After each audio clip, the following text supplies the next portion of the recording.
नमस्कार साथियों, मैं सीमा यादव। उम्मीद करती हूँ आप सभी अच्छे होंगे। उपन्यास वह अपना चेहरा का अगला भाग शुरू करने से पहले मैं कुछ बताना चाहूँगी साहित्य के बारे में। जो मैंने चैनल की शुरुआत में ही कहा था कि साहित्य क्या है। साहित्य वह है जो हमारे समाज में चीज़ें घटित हो रही होती हैं, उनको उस वक्त किसी ने सोचकर, समझकर, बारीकी से निरीक्षण करके अपने शब्दों में उतारा, वो साहित्य है। साहित्य सुनने में सिर्फ मनोरंजक ही नहीं, हमें बहुत कुछ सीख भी देता है, जिससे हम जो हो चुका है उन समस्याओं को सुनकर या समझकर अपने आगे वाली पीढ़ी को समझा सकते हैं कि इसका परिणाम क्या होता है।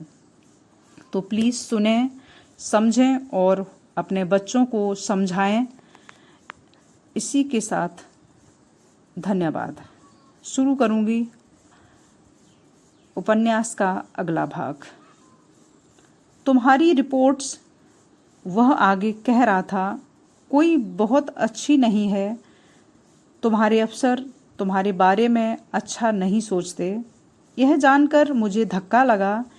यूँ तुम में सब कुछ है, देखने में अच्छे खासे, बातचीत में तेज, स्मार्ट, फिर ये ल्यूकवार्म रिपोर्ट्स। तुम्हारे अफसर कहते हैं कि बेफिक्र हैं, गैर जिम्मेदार होने की हद तक घमंडी हैं, अपने अफसरों की एकदम परवाह नहीं करता, मनमानी करता है और अपने को वह कुछ समझता है वो नहीं है। वह मेरा खाका खींच रहा था। यह सब दूसरे मेरे बारे में सोचते हों या नहीं, कम से कम वह जरूर सोचता था या सोचने लगा था। यह भी ठीक था कि ये सब बातें वह कभी पहले बता नहीं सकता था, क्योंकि तब वे नहीं थीं। अगर ये बातें उसने पहले कभी भी कही होती तो मैं उनमें उलझाव कतई नहीं करता। मुझे इधर कितने दिनों से झकझोरे हुए था। मैं चाहता हूँ यह सब ख्याल छोड़ दो, अपने को कुछ सुधारो, अफसरों की निगाह में ऊंचा करो। उसके लिए जितना नीचा खुद को गिराना पड़ता है वह मैं नहीं कर सकता। मैंने कहा, तो चाहे जो करो, जैसा करो, पर अफसरों की अच्छी रिपोर्ट्स जरूरी है यदि कैरियर चाहते हो, वरना इन जगहों का ख्याल छोड़ दो। मैंने कभी अफसरों को अनुचित तरीकों से खुश नहीं किया। करता तो शायद अपने और सहकारिता की तरह मैं भी अब तक सेक्रेटरी पद पर होता, पर ठीक है, मैं स्वयं से खुश हूँ। शायद यह सच कह रहा था, क्योंकि तब भाषण देता हुआ ही लगा। एक सूखा सुधारवादी भाषण जिसने सुनने की मेरी बिल्कुल दिलचस्पी नहीं रह गई थी। मैं सोच रहा था कि उम्दा मौके पर उसने काफ़ी सीधी बात कह ही डाली। मुझे उस दौर से हटना चाहिए जिसमें उसके नक्शे में गोट की तरह मैं फिट था। फिर अफसरों की परवाह करना शुरू करना चाहिए। मैं चलता हूँ कि तुम इन जगहों के न मिलने से कुछ परेशान न हो। अब वह कुछ आत्मीयता पर उतर आया। क्या वह मेरा इस हद तक हमदर्द था? उस जैसा लंपट व्यक्ति इतना सफल दिखावा कर सकेगा, यह मैं नहीं सोच सका। पर आखिरकार वह अफसर था। मैं जब बाहर निकला तो उस पर गुस्सा कतई नहीं आ रहा था। एक खोचे पर खड़े होकर मैंने एक सिगरेट सुलगाई और फिर बस स्टॉप की तरफ बढ़ने लगा। एक डबल डेकर बस रास्ते से गुजरी, पीछे भीमकाय बिल्डिंग। इस बड़े शहर में मैं कितना छोटा था। एक भुनगा भी उस वक्त मुझे खुद से बड़ा लगा। मैं एक गलत जगह पर था जहाँ के तौर तरीके फर्क थे, या मैं ही सब कुछ के नाकाबिल था। केशव दास की हमदर्दी हासिल करने के नाकाबिल और उससे भिड़ने के भी नाकाबिल। अजीब बात यह थी कि उस बिंदु पर जहाँ केशव दास से विद्वेष तिगुना चौगुना हो जाना चाहिए था, मैं एकदम लाचार हो आया था। केशव दास को जब और क्रूर और लगभग मेरा दुश्मन नंबर 1 दिखना चाहिए था, वह मेरे लिए आदमी के लिबास में आ गया था। एक मामूली आदमी जिसको लेकर माथे पर एक भी शिकन फैलाना फिजूल था। हाँ, एक निहायत ही मामूली और आम आदमी, और मैं उसे इतने दिनों से क्या क्या बनाता रहा था। एक खाली आकार में कभी सुर्ख लाल रंग भरकर प्रत्युत्तर में गुस्सा होता और कभी मटमैला रंग भरकर घिन खाता रहा था। आखिरकार बात मतलब के धरातल पर जाकर साफ हो गई थी। चूंकि वह मेरे लिए कुछ करने वाला नहीं था, वह मेरे व्रत से बाहर निकल रहा था। मैं खुश था कि एक झटके ने मुझे उन सारे तनावों से मुक्त कर दिया था। दूसरे तीसरे दिन जब सीडी मिला तो मुझे ऐसा लगा कि अगर आदमी जड़ नहीं होना चाहे तो उसे सीडी जैसा ही होना चाहिए। उसकी खासियत थी सिगरेट के धुएं को कुल्ले की तरह मुंह में भरकर बाहर उगल देना, जैसे सामने का सब कुछ फूंक कर पूरे बुहार देते हुए। सीडी ज्यादा सोचने में विश्वास नहीं करता था। सोचता था थोड़ा बहुत तो सिर्फ पैसा खर्च करते वक्त। एक पेज पढ़कर ही उसे नींद आ जाती थी। अगर कभी थोड़ा संजीदा हुआ भी तो उसका मुंह पके कुम्हड़े की तरह पुल हो जाता था कि सामने वाला हंस पड़े और सीडी को भी गुदगुदा दे। वह बर्मा के एक रईस खानदान का था। बर्मा में राष्ट्रीयकरण के बाद उसका परिवार उजड़कर भारत आ गया था। आते ही उसने अपने भाई के साथ हिंदुस्तान में अच्छा खासा जमा लिया था। पूंजी बर्मा के खेपों में पहुंचा दी गई थी। कारोबार धड़ल्ले से चल रहा था। यूं भी सीडी में सफल होने के लिए जो भी गुण अपेक्षित थे वे सभी थे। उसके पास अब काफी पैसा था और उसे खर्च करने के लिए वक्त ही वक्त। क्या यार ढीले ढाले पड़े हो? आते ही वह बोला। चुस्त रहने के लिए जेब में ढेर सारा पैसा और इर्द गिर्द लड़कियां चाहिए। मैंने मुंह में कड़वाहट महसूस करते हुए कहा। अच्छा डालो पैंट, चलो कुछ मूछ ऊंच खड़ी की जाए। हम बगल के क्लब में चले गए और बियर का गिलास भरकर बैठ गए। गीली घास पर धूप में बैठे बैठे मजा आ रहा था और मैं जल्दी ही अपनी घिसघिस से बाहर निकल आया। और सुनाओ क्या हाल है? बस चली जा रही है। अरे तुम्हारे यहाँ तो कई लेडी अफसर हैं। हाँ हैं, एक मोटी सी भी है। कई होंगी। नहीं, एक काफी पट्टी सी है, खूब गोरा रंग और बाव हेयर। मिसेस शर्मा हैं। क्यों? कौन? उसने नाम कुछ और गौर से सुनना चाहा। मैंने दोहराया। अरे वह तुम्हारा केशव दास है ना? साला बड़ी कुत्ती चीज है।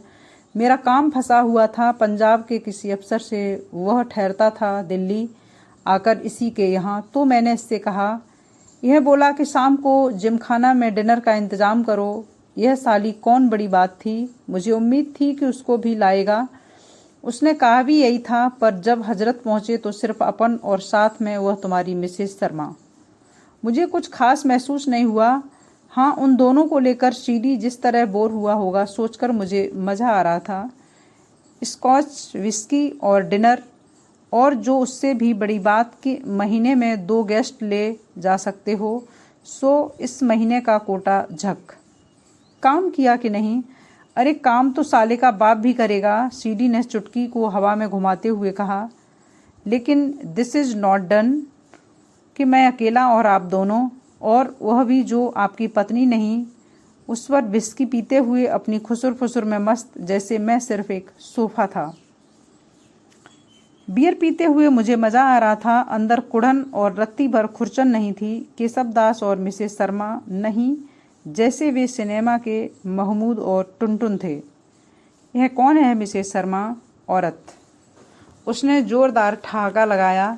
अगल बगल की मेजों से कुछ लोग हिकारत भरी नजरों से देखने लगे। इधर उधर के वेयरों को मजा आ गया। उन मेजों को भी थोड़ी खुजली तो हो रही होगी, पर उतना जोर से हंसने के फेफड़े नहीं थे उनके पास, या बेचारे कुछ ज्यादा ही शरीफ थे। यानी मतलब केशव दास से क्या है? वही जो औरत को आदमी से होता है। पर वह तो मिसेज है। तो क्या हुआ? वह कुरेदे जा रहा था और वे बातें अब मेरे लिए बेहद पुरानी और नीरस पड़ चुकी थीं। मैं टालना चाहता था। तुम सोचते हो कि केशव दास तुम्हारा काम कर देगा? मैंने सीडी को दूसरी तरफ किया। एकदम पक्का। तुम्हारा भी कोई काम हो तो बताना, ये लोग अपनी जेब में रहते हैं। मुझे कुछ चटपटी सी हैरानी हुई। केशवदास जैसा औघड़ व्यक्ति भी क्या किसी की मुट्ठी में हो सकता है? वह भारी भरकम आदमी, एक लंबा चौड़ा अफसर, क्या सीडी जैसे नाटे व्यक्ति का कहना करेगा? यह सब कहने की बात है। आप लोग तो जरा किसी अफसर के पास आए, बस समझने लगे कि उसने अपनी अक्ल आपको बेच दी। यह बात दूसरी है कि तरस खाकर उसने जब कभी आपका कोई छोटा मोटा काम निकाल दिया। अच्छा बैठ हो जाए, वह तन उठा। सीडी बोलता ज्यादा है, मैं जानता था। मेरी स्पेशल पोस्ट के लिए दिलचस्पी खत्म हो चुकी थी।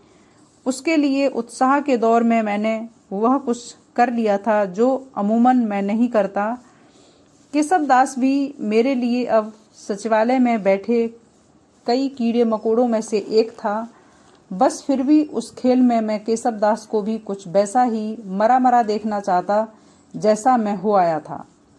जब उसने अफसरों की निगाहों से बेहतर बनने का सुझाव मुझे दिया था, वह शख्स जो एक बादशाह की तरह अपनी खिड़की के बाहर की सड़क पर देखता है, उसे किसी के आगे हैं या घें करते देखना कितना मजेदार लगेगा। सीडी की भी पोल खुलेगी और मैं वह खेल जो वही अनायास ही बन गया उसमें शामिल हो गया।